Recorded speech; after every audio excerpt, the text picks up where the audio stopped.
Hello, my wonderful viewers. It's Zakiziel here, and today I'll be reacting to Yarrick, Hero of the Imperium Part 3 10,000 subscriber special by Old Man Reacts. If you aren't already watching his content, I highly recommend that you do so. He makes great stuff. He puts a lot of effort into it, and he's very passionate about the hobby. It's been a blast watching parts 1 and 2, and also watching his Mistakes of the Emperor and 5-ish Minute Lore series. They're very entertaining and insightful. There's a lot of things I didn't realize actually until after I watched his his lore videos. And as always, there'll be a link to the original video in the description box below. But without further ado, let's see what else he has to say about the old man. I felt like I had been punched in the gut. I felt Hades die right there underneath my feet. Oh yeah, the But then he virus got bombs. up. I still can't believe he just got up. Oh yeah, because his arm got ripped off at work. Welcome back, Warpugs. It's time. We've discussed the boy that was Bast, a young man doing everything he could to survive the destruction of his life, not just once, but many times over. We've talked about the man who put on his sash of office and had gone to the world of Mythos, standing up and taking the mantle of responsibility, owning his decisions and being the examples that others strove towards. We've talked about the old man, who recognized the failure of others not as a mean to advance themselves, but to further the cause of the Imperium. Perseverance turned. Yep, and how if he saw potential in someone, how he would actually guide them rather than stepping on them, which is just another point in his favor for just being a great leader, both setting a good example for people, but also helping people who just need that little push to realize their potential. Him from a whimpering child to a man who denied a demon, who stood up against the most powerful man on a planet, who stayed alive. Perseverance had taken him from the earliest memories to where he now stood. Armageddon needed a hero. It needed a symbol to rally behind, or the entire planet was doomed. Necessity had begun to forge him into that hero. A need driven because of the lack of those willing or able to do the right thing. To be the symbol. Yarrick did not do this out of a desire for personal glory nor any reckless ambition. He did it because of who he was. Yarrick was never born to be this, but it was what he was forged to be.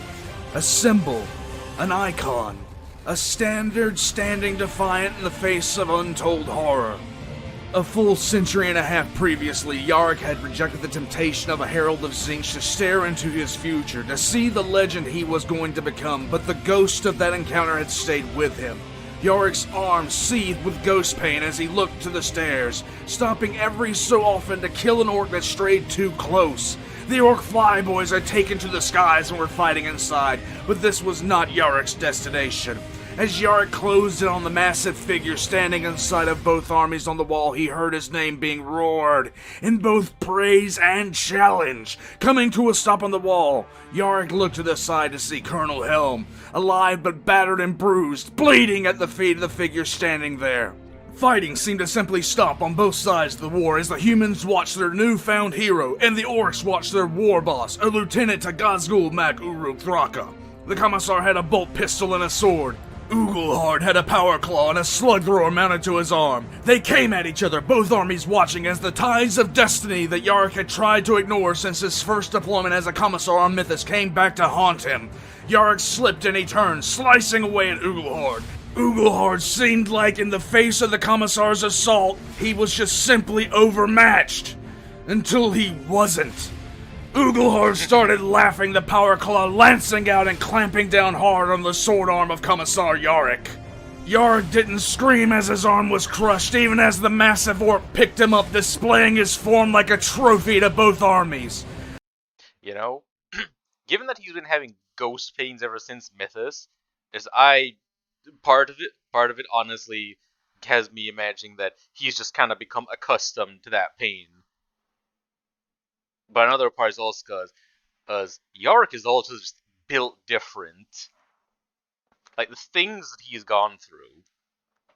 And then, with the eyes of Xenos and humans alike watching, he looked to Yarrick again, grabbing the Commissar's left shoulder, pausing a few seconds with eye contact to the Commissar to let the reality of what was about to happen sink in. Ugelhard yanked, and Yarrick came apart. Yarrick dropped to his back, not making a sound, even as Ugelhard's name began rolling over the walls of Hades from Orcish throats in waves. He held up Yarrick's arm in his power claw, inspecting it before closing the claw and crushing the sword arm of Commissar Yarrick. Yarrick fought off unconsciousness that threatened to take him, blood pouring from the stump that was his right arm, and took up his sword with his left hand, roaring, "Ugelhard!" He lunged, and the shock orc spun to face the human again. Yarrick buried his blade through the neck of the orc. Ugelhard collapsed with Yarrick already sawing away, fighting to keep his grip on the blade, fighting to keep himself conscious, even though his body was betraying him, failing him, even though by all rights he should have been dead by now. He simply refused. Ugelhard's head came loose, and Yarrick grabbed hold of it, holding it up for the orcs, who are now silent and wide-eyed, staring. There, with a... Yep, Yarrick is just built different. And fighting through the pain, fighting through the blood loss, us pushing him towards unconsciousness, to saw an orc's head off with his chainsword. Every greenskin face upturned to them, he glared pure hatred and righteous fury down at them, standing there with one arm, a human that should be dead, holding the head of someone they had all feared. Glaring with wide-eyed righteous contempt, he made sure they understood what he said, roaring at them in a voice that dripped with venom in their own orcish language. "I am Yarrick! I look upon you and you die!" Then, as the humans looked on, he switched to Gothic. "Do you..." I wonder if that's why it is that the orcs call him Old Baelai. Not just because, he's got the cybernetic eye, but also because the whole thing of, the I look at you and you die thing. "See, Gazgul Thraka, Hades will never be yours! Here's where we stop you! Here is where you fail!" Yarrick hurled the head of Ugelhard from the wall, and only then as the orcs began screaming in panic and terror, turning their backs to run away, only then did Yarrick allow himself to be human. Only then did he allow himself to fall. Only then did he give himself the luxury of passing out from blood loss. Commissar Yarrick, the man, was dead. The legend had just been born. My God, I need a cigarette after that. The absolute mad lad.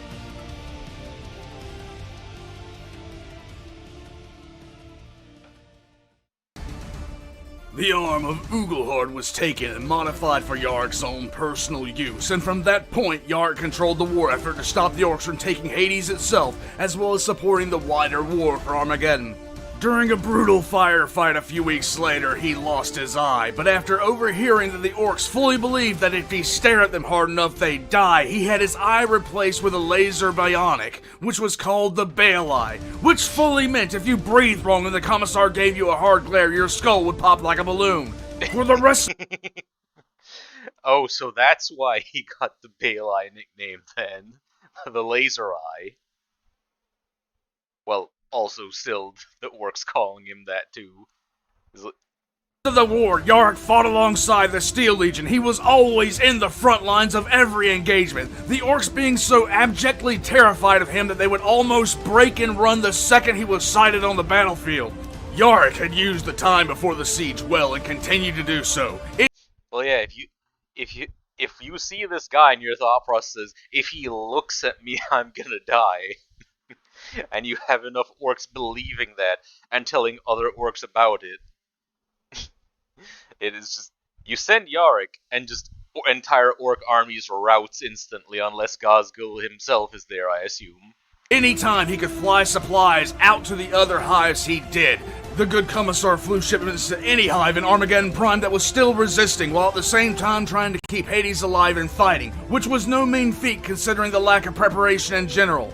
In Hell's Reach, the citizens heard about what happened and what was going on in Hades' hive, and while they knew the situation was hopeless, the example of Yarrick had given them one thing they needed to stand and fight. An example, a symbol of pure, unrelenting defiance. As much of the civilian population as was possible had been evacuated from the city by converted Promethium and cargo haulers, but once the last ship had sailed from the docks, those that remained turned and faced the orcs.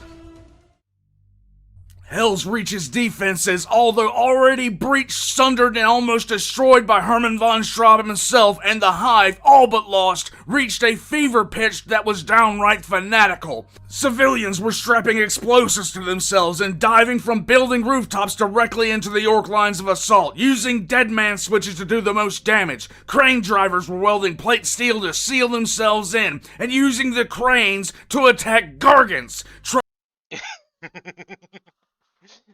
Well, if it works, it works. Because yeah, I can definitely imagine a cargo crane would be able to tear pieces off a gargant, but also, the whole suicide vest thing. It's like if the enemy's more than likely gonna kill you anyway, it's like, well, may as well do what'll cause the most damage to them. Truckfuls of explosives were loaded, welded, sealed, and then driven into the advancing orcs, only detonating when the driver themselves was cut out of the cab and killed. The orcs had run up on Hell's Reach and were trying to run its fade, but it was going so badly that the orcs themselves started to flinch.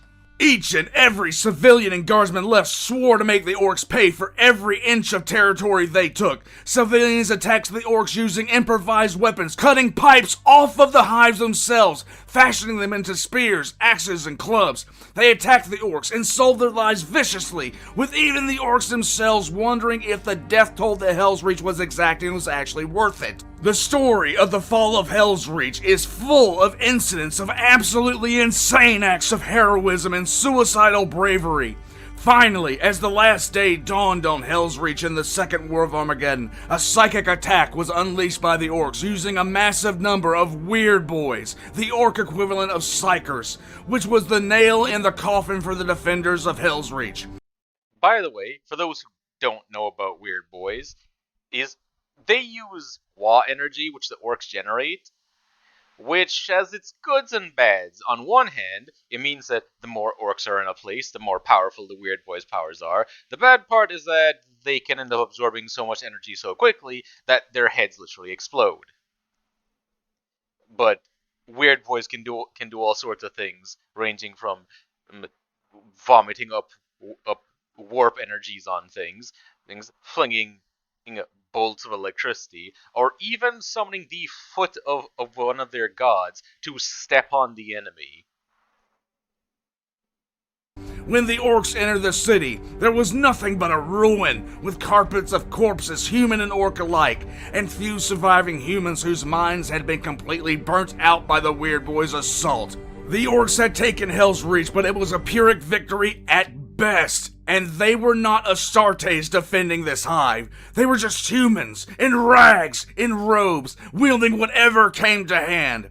They died not to defend the hive, which they already knew was lost. They died to make the orcs pay. They died. Yep,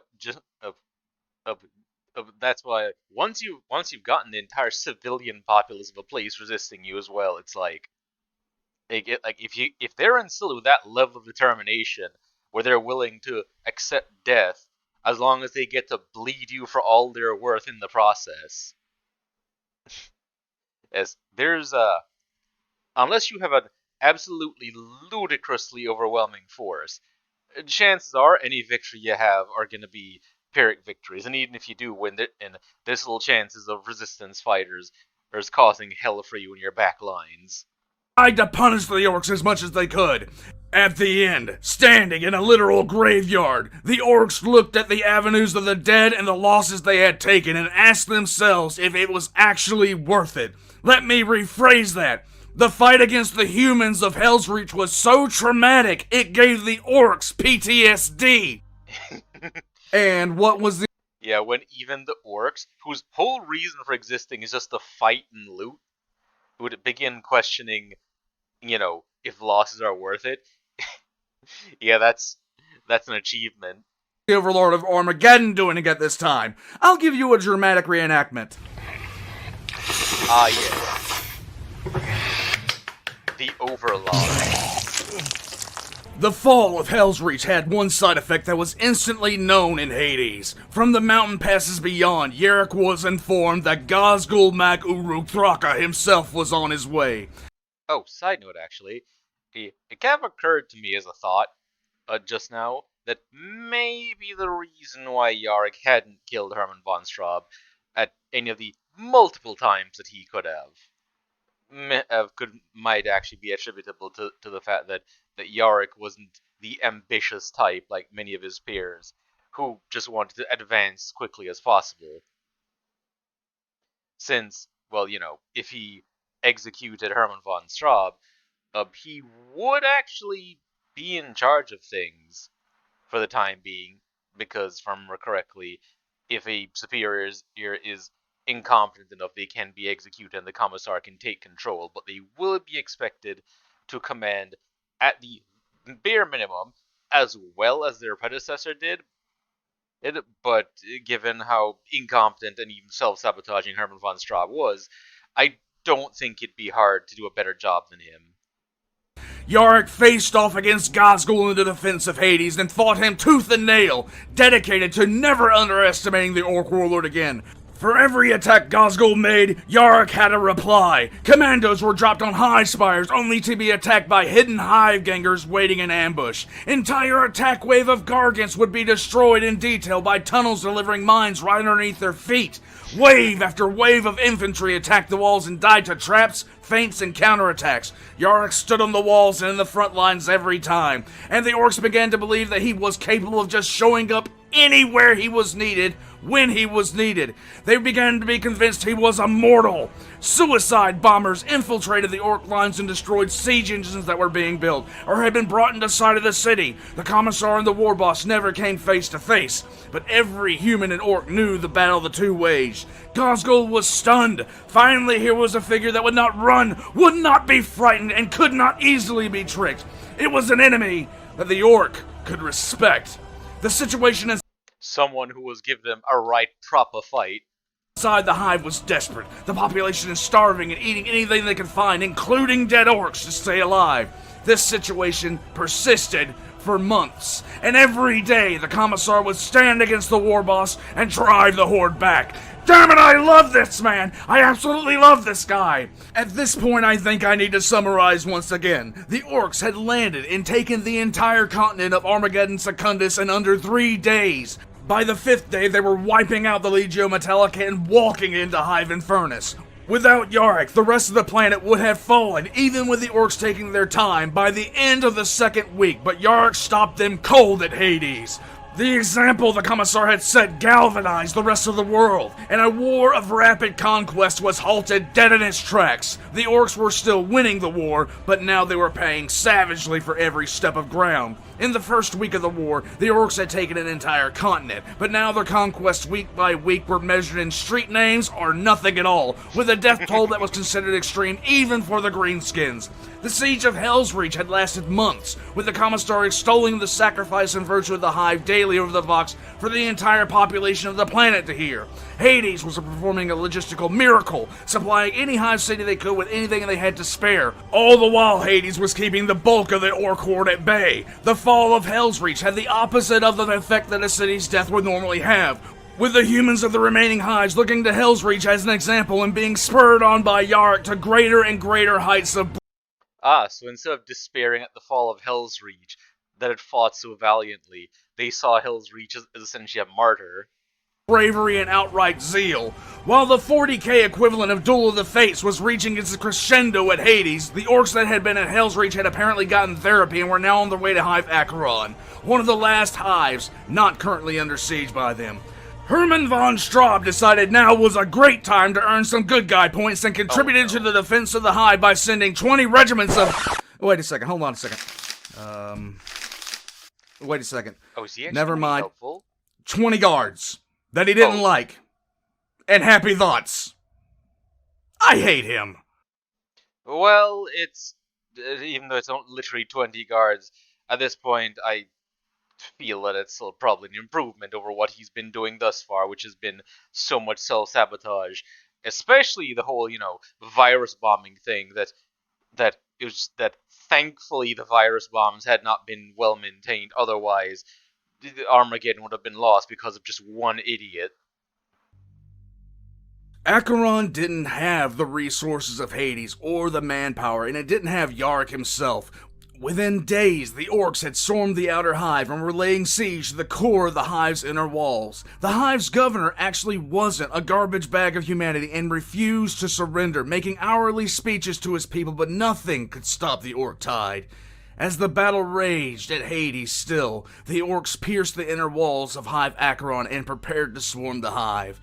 The defenders stood stoically, prepared to sell their lives as dearly as possible, prepared to stand to the last against the rolling waves of orcs coming against them. They prepared to go out like Hell's Reach.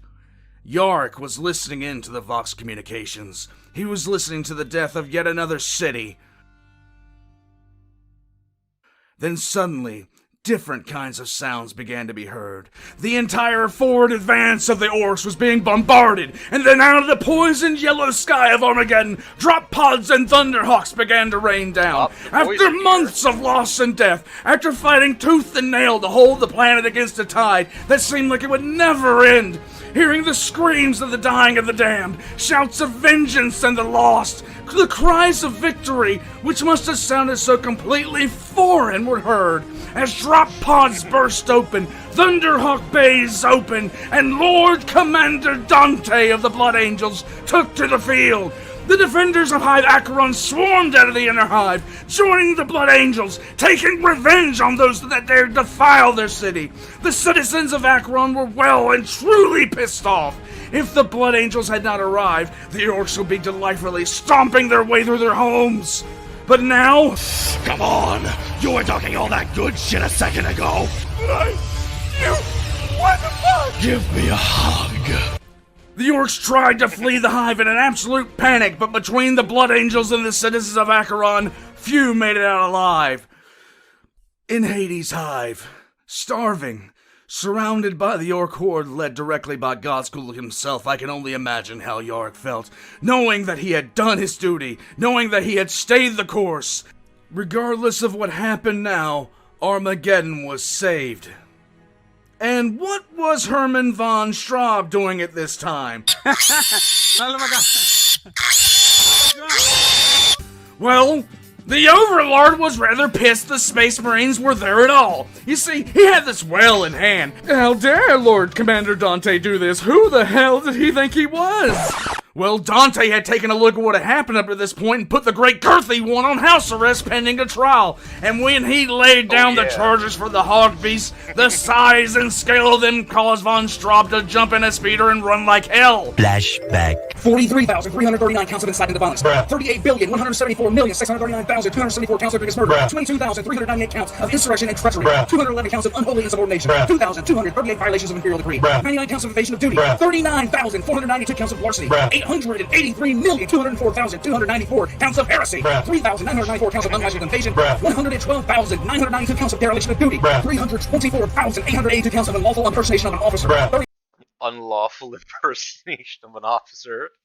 Well, makes sense considering that Hermann von Straub was so incredibly incompetent that to even call him an officer would probably be an insult to officers. 3 counts of indecency, 23,391,349 counts of flagrant disregard, 3,3,927,371 counts of willful endangerment, and 2 counts of improper dress. End of flashback. Hades was barely hanging on, despite the defense of Yarrick. The sheer weight of numbers was constantly pressing down on the hive's neck.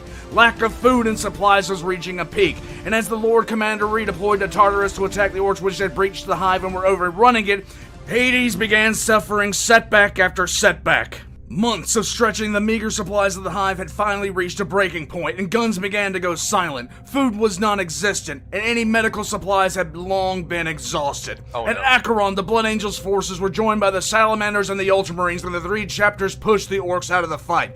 Within days of the Astartes arriving, the orcs were being shoved back. It was then the Astartes turned their attention to Hades. Hades had held out against the largest orc force the galaxy had seen since the War of the Beast for months. Without support or resupply, Yarrick had marshaled the defenses of and with that incompetent Governor Herman von Straub committing essentially acts of sabotage against his own people every time he decided to actually do something. The Hive and brutalized the Orcs, and matched against Gazgul for nearly all of it in strategy versus counter-strategy. A mass of reinforcements coming to Gazgul from other defeated forces in the warband finally drove the nail in the coffin for Hades itself. The defenders were starving to death, and had sustained themselves for months on rats, roaches, and dead Orcs. They had all been wounded. They had all fought on past the point of exhaustion. When the final push came, the Astartes were only hours away, but the Hive was overran. The Orcs butchered the remaining defenders, and by the time the Astartes arrived, there were only scant thousands of humans left in the city, with Yarrick once again in the front, surrounded by piles of Orc corpses. Also remember, scant thousands. For a hive city, and considering the sheer number of people that live in those things, yeah, a few thousand is it is a tiny portion of the population. Yarrick had held. Despite everything, despite every odd, every horror the Orcs could throw at him, Yarrick had held. As Lord Commander Dante arrived in Hades' Hive, the good commissar, so wounded he could barely stand anymore and so starved he was completely emaciated, finally sat down. Lord Commander Dante took over ground forces on Armageddon, and during this time, Yarrick was being celebrated as the man who had saved the planet from falling into the hands of the Orcs. His name was spread to every corner of the Imperium, and finally, the good commissar could rest and be content that he had done his best, that he had done his duty, and done it well. He could retire to a nice little training post and eat bacon and eggs every morning for breakfast, celebrated for his heroism and given respect that bordered on pure worship from a thankful Imperium. Yeah, I am not imagining Commissar Yarrick as the kind of person to take it easy like that. Look for you. I will find you. And I will kill you.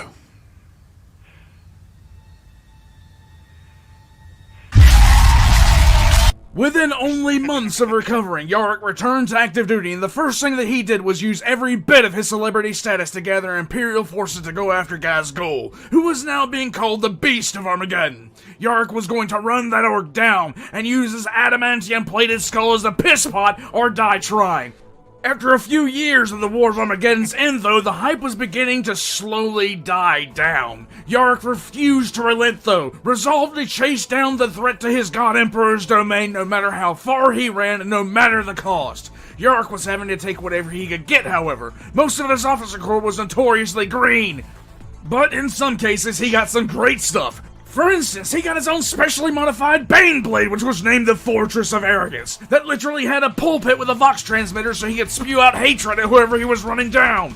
His pursuit came to a head on the planet of Golgotha. While Titans engaged the Gargants of the Orcs, the Commissar was running down Gazgul. Suddenly, one of his commanders called out that there was going to be a delay. The commander, some prick named Rouge, was so green he was almost an orc himself in terms of experience. Stopping his convoy, Rouge was trying to solve a problem, only to find his position absolutely swamped by orcs in their millions. Gazgul had been a very busy bit of fungus, and Yarrick's entire position was under assault. When trying to withdraw, Yarrick saw that the Titans in the distance were being bombarded from orbit.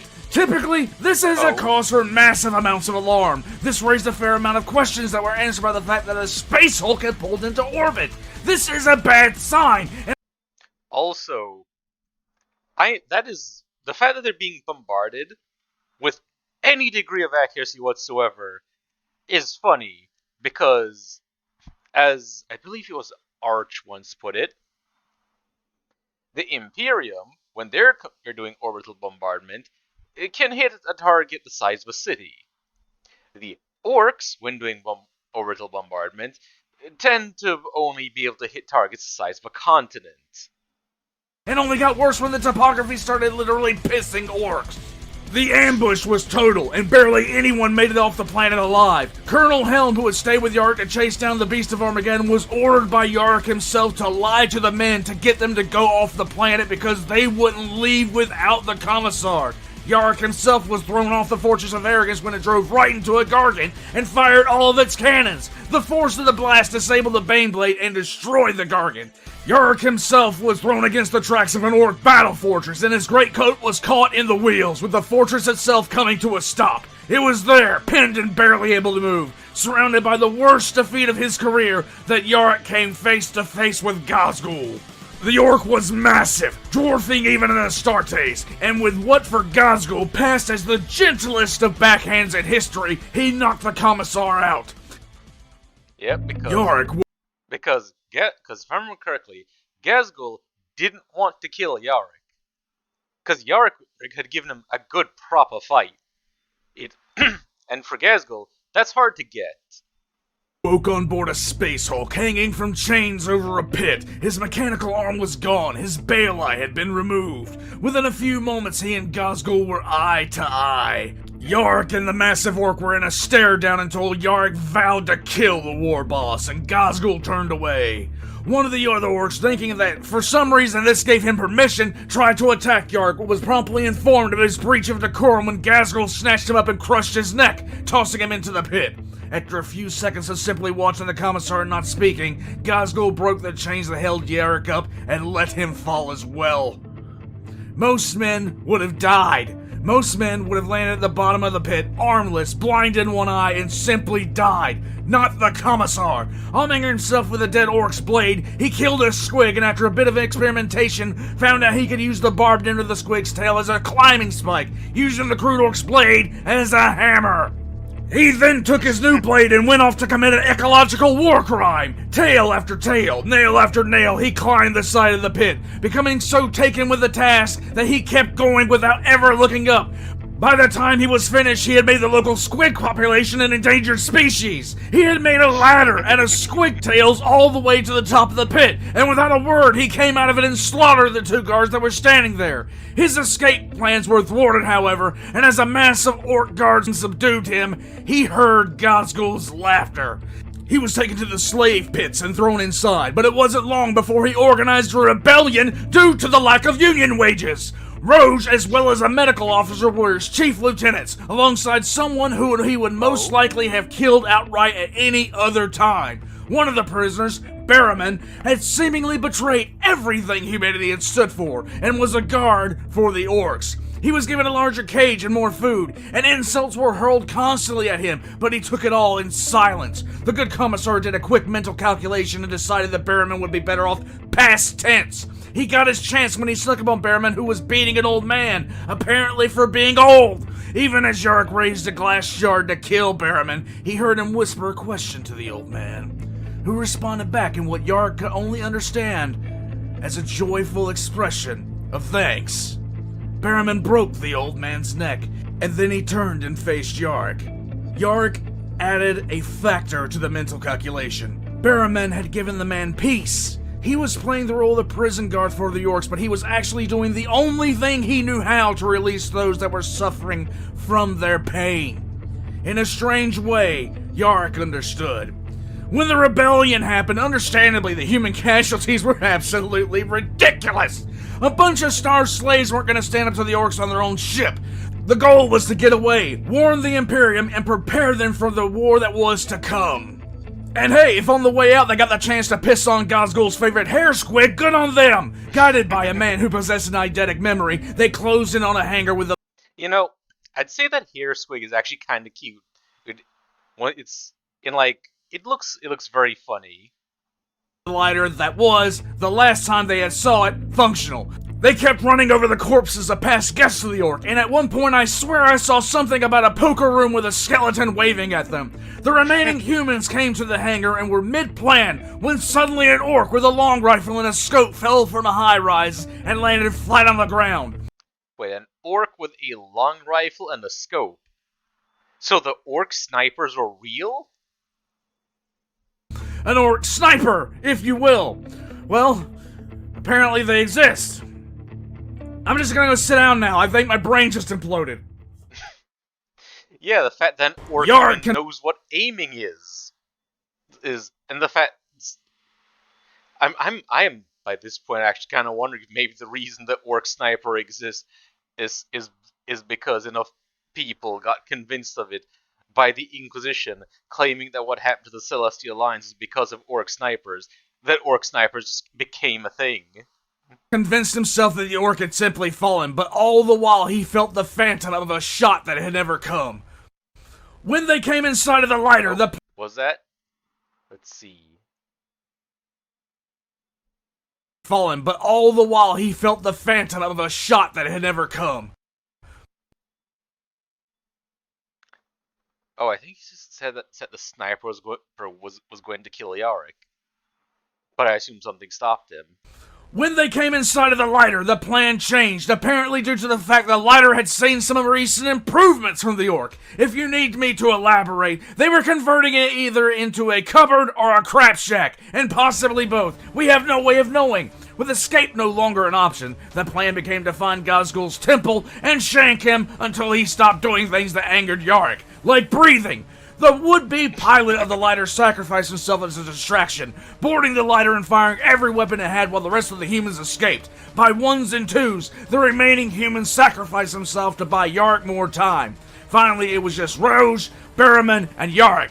Rouge, being the coward that he was, broke and ran, convinced that he could surrender to the orcs and be a good little boy for them as a slave. Oh, no. Well, he had at least one of those right, I guess. Barrowman and Yarrick went on without him, breaching the final descent to the Temple of Gazgul. As they ran, they destroyed the path behind them, and right at the doorway, Barrowman sacrificed himself so Yarrick could go on. Yarrick kicked open the door like he didn't have any home training, but Gazgul wasn't home. But also, the place that he was in was not a temple. It was the command center for the entire Hulk. He looked out of the massive eye slits of the Hulk, seeing titanic engines all pointed in different directions. The hamster in Yarrick's head started sprinting, and he hatched a scheme that was 2 parts good time and all the way war crime. Oh? Is he gonna fire the engines in different directions and tear the Hulk apart? Hearing the orcs breaking through the walls trying to reach him and seizing on the last chance he would have to hurt the beast, Yarrick checked the box for genocide and activated every single engine. The Space Hulk began to tear itself apart as hundreds of engines all fired in different directions, explosions and detonations rocking the entire ship. Up became down, and gravity was reversing itself as the entire apparatus began to tear itself apart. As the orcs breached the wall, Gazgul came through, howling in what Yarrick took for rage. Yarrick was finally succumbing to his injuries, even as the floor gave out underneath him. Yarrick glared hatred at the massive orc even as it began to fall, but he noticed that Gazgul was not mad. Gazgul was ecstatic. Later on, when Yarrick woke up, he boarded a one-man transport, and he left the Space Hulk behind. When he Gazgul's having a fun time, I assume, having seen how Yarrick managed to, after being thrown in a pit, murdered his way out, with the whole using squig tails and hammering them in to make a ladder out, killed the guards, managed to cause a slave rebellion, and then was destroying this massive space Hulk. And again, he's just a human. And I'm sure that by this point that there probably isn't any human who was impressed as like Gazgul, or really any orc as much as Yarrick has. Also, I wouldn't really count the Primarchs or the Space Marines, because, well, they're not exactly humans. They're basically demigods. He arrived with the warning of the Orc War Boss's new power, which far outstripped the old plan and began in earnest. A full military campaign was launched to retrieve his Baneblade by the Astra Militarum as an apology for ever doubting him. Imagine, if you will, the amount of clout you have to have when you just wistfully say, "I miss my tank," and somehow that's enough to launch a major military campaign. After 2 decades of being gone, Yarrick's ship was the last one to arrive in Armageddon before the arrival of the Orc Warlord, and the people cheered as he took his first steps back onto Armageddon. Yarrick was instantly made leader of the military council until the end of the crisis by General Kurov, and 50 years to the day after the initial invasion of Armageddon by Gazgul, the Orc returned to the system. I will not go into too much detail on what Yarrick did during the Third War of Armageddon, mainly because there's not a lot of information on any direct actions he took, and because the fact of the matter is the Third War of Armageddon deserves an absolute series of its own to do any justice. Needless to say, before it even kicked off, everyone already knew who was going to be running things and how it was going to be ran. The Third War of Armageddon was nothing more or less than a repeat of the Siege of Hades from the Second War on a planetary scale. Yarrick commanded the entire combined might of the Astra Militarum, and as the war dragged on, he once again played a game of lethal regicide with the Orc war boss, once again with the two of them never once seeing each other. On a planetary scale, Yarrick and Goss fought back and forth for months, with Yarrick doing his best to counter every offensive move the Orc took. Yarrick at this point was ancient by human standards, but not once did he falter. When an event known as the Season of Fire ended the main body of the war, it became known that Ghazghul himself had left the planet. Yarrick was decidedly pissed. Once again, he could only sit there and growl at the stars. Oh yeah, if I remember correctly, wasn't the reason why Ghazghul just effed off and off to go somewhere because he felt that Gork and Mork were calling him somewhere else that he needed to be, and he ended up going to, was it the Octaria system, I think? Which, if I remember correctly, didn't the orcs call that place Orctarius after they took it over? What to do now? Oh well, hero twice over. I assume it's time for the old man to sit back and rest on his victories and service to the Imperium. It's time to...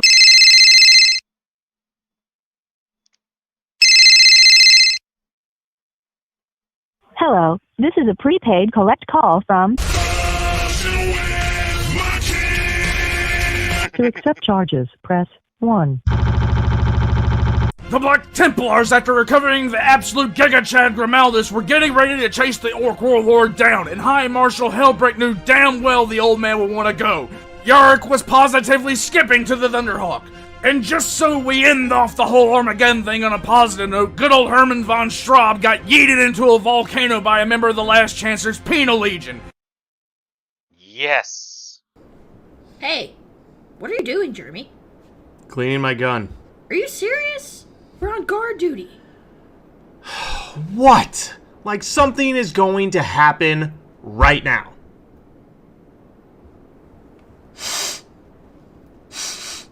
Do you smell bacon? Do you smell bacon? The whole planet smelled like crispy bacon for months. A marked improvement.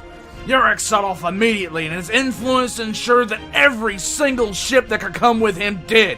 The Black Templars hunted the Orc war boss down, finally cornering him in a region of space known as the Haunted Gulf.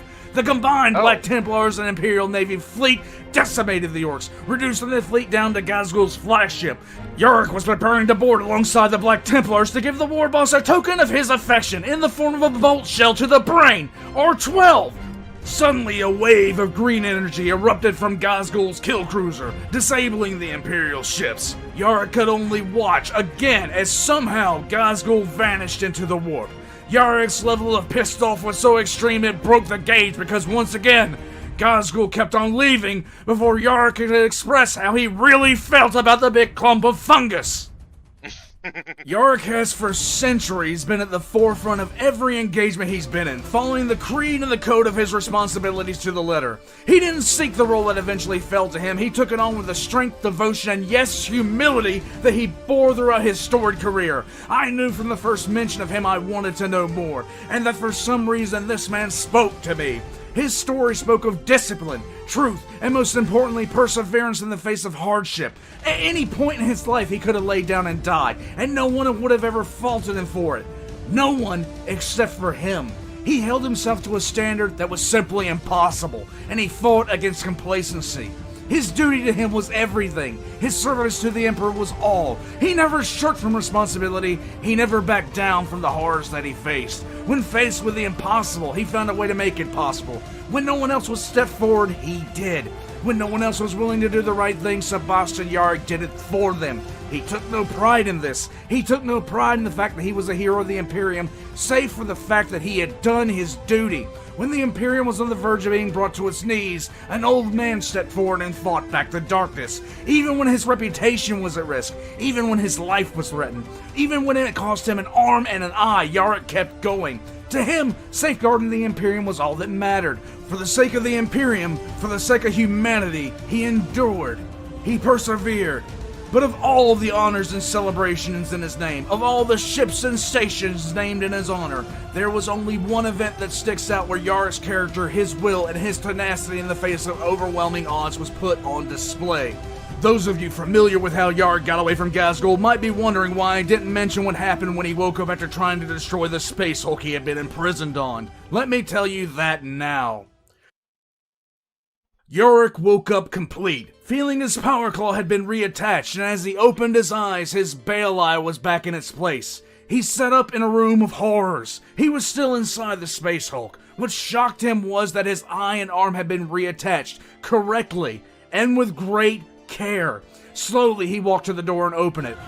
Howls of abject jubilation greeted him as the orcs that had waited on him to wake up roared their approval, and Yarrick began to walk. The orcs were celebrating, standing in the wreckage of the Hulk and Yarrick himself had nearly destroyed. They lined the halls in their thousands, cheering on the old man of Armageddon as he walked in a line that the crowd of orc bodies was leaving open for him. Yarrick had seen more than enough parades to understand that he was on one, and he was the one that the orcs were celebrating. He walked the corridor, taking part in, as he put it himself, the most obscene victory parade of his life. Well, yeah, considering he's an Imperial commissar who's killed so many orcs, and the orcs are celebrating him for it. The Hulk was in shambles, barely kept together, and Yarrick knew just enough of it had been rebuilt to put on this spectacle. His victory. His demonstration. After some time, after walking through the halls upon halls of orcs, he entered a launch bay. And there, standing on a platform that held a single small in-system shuttle, was Ghazghkull Mac Uruk Thraka. The massive orc waited for him at the entrance ramp to the shuttle, and even as Yarrick came close, the huge war boss leaned down to come face to face with him. Ghazghkull spoke to him, not in Orcish, not in Low Gothic, but in High Gothic. Well, now, I didn't know that Ghazghkull was so well versed in Gothic, because if I remember correctly, Low Gothic is what the majority of the Imperium citizens speak, and there are various dialects of it based on the different planets. But that High Gothic is more standardized, and it's usually what nobles will speak. The war boss congratulated Yarrick on a good fight and said that Yarrick was his best enemy. He released him, telling Yarrick to go to Armageddon to prepare for the Ghazghkull to come back to the planet. As Yarrick boarded the shuttle, he found out that there was a pilot there, Roge, who had run away like a coward and tried to submit to the orcs, had run directly into Ghazghkull, and had promptly betrayed Yarrick by telling the war boss where the commissar was. Ghazghkull had rewarded him for this betrayal by handing Roge off to his best Mad Doc, who turned him into a fully sentient and aware servitor. Yarrick left the remains of the Space Hulk, leaving the cheering orcs behind, and leaving Ghazghkull, Yarrick's greatest enemy. You know, turning the deserter into a servitor, or as punishment for betraying Yarrick. You know, that to me that just further speaks of how much Ghazghkull respects Yarrick. The one who Yarrick had denied victory to, the one who he had almost killed time after time, and had just destroyed his Space Hulk and killed Emperor alone knows how many of his men had thrown Yarrick a victory parade, and forced the man that had betrayed him back into his service. After the Battle of the Haunted Gulf, there is only one other reference to Yarrick, and when I heard it, I just stared at the article and bit back my fury at what I was reading. The bell of lost souls in the Imperial Palace has been rung. A bell that only rings when a hero of the Imperium has fallen. A bell made so that the Emperor, deep within the throne room of the Imperial Palace, can hear it. And when he heard it on that day, he shed a tear. Sebastian Yarrick, hero of Armageddon, was dead. Yep, and from what I know, it's currently believed that Angron was the one responsible. And oh boy, is Gazgul mad over that. And I am looking forward to a potential face off between Angron and Gazgul, and potentially Yarrick coming back as one of the, what's it called again? Legion of the Damned, I think it was. But yeah, Or this is was he? this was a really fun watch, and I hope you guys enjoyed watching with me. I can tell how much effort and passion Old Man put into this, and it's wonderful. Until next time, and I hope everyone has a wonderful day. Ta ta!